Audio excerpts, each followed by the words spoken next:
Okay, let's talk about Rec Room sword fighting.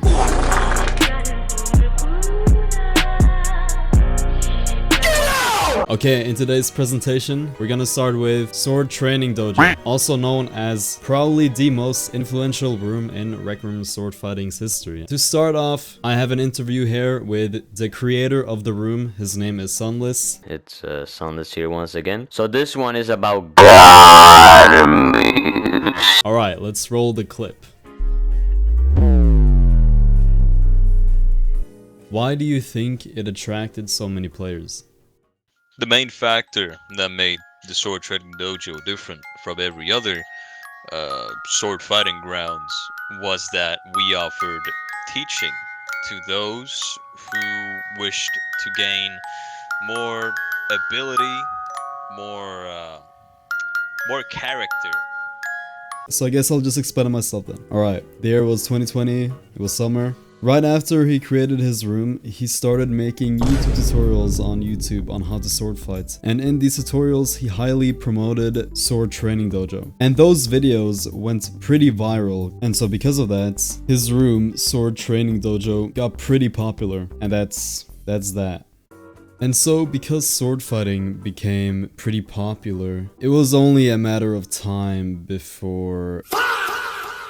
The competition in sword fighting, at least in this community, was people were very hot-headed and they said often that I'm better than you. So I decided, hey, I'll just make a server where we'll figure out who's the better person, right? It was a hot topic at the time. I started it, I believe it was 3 years ago, 2022, I believe. If you don't know, competition fighting in sword fighting is called comping. So people would oftentimes comp or want to comp each other and see who's the better fighter, obviously.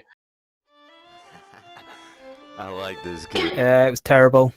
I suppose just the people who were there at the time. Like, at the time it seemed all good fun, but you look back at it, it was like everyone was, it made it a lot more fun than it would have been without it, I have to say. And with it came like a whole bunch of people who were trying to find out all these glitches and stuff. A really fun time, I suppose.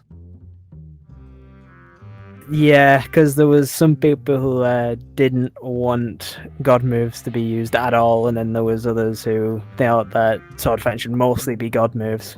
How did it feel to fight god users without glitches? Thing is, I don't want to sound all cocky, but you know, it was definitely a challenge compared to fighting people that, you know, actually use, you know, skills and no glitches. But it was very fun kind of overcoming exploits, you know, and it gave me a sense of like superiority over people that use them.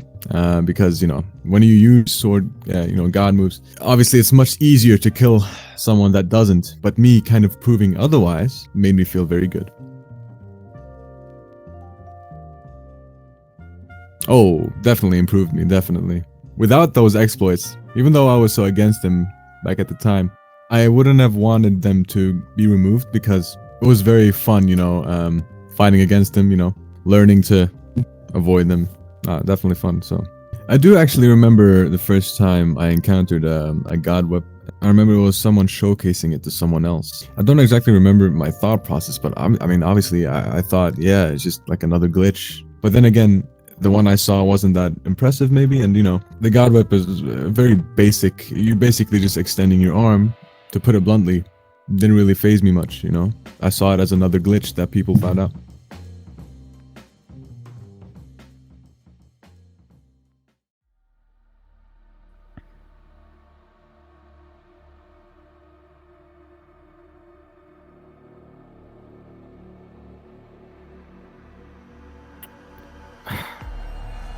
I was the peak.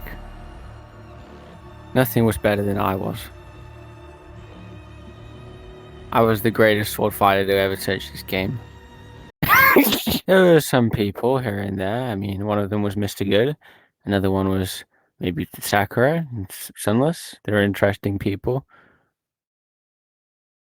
Kind of. Not as interesting as I was, though.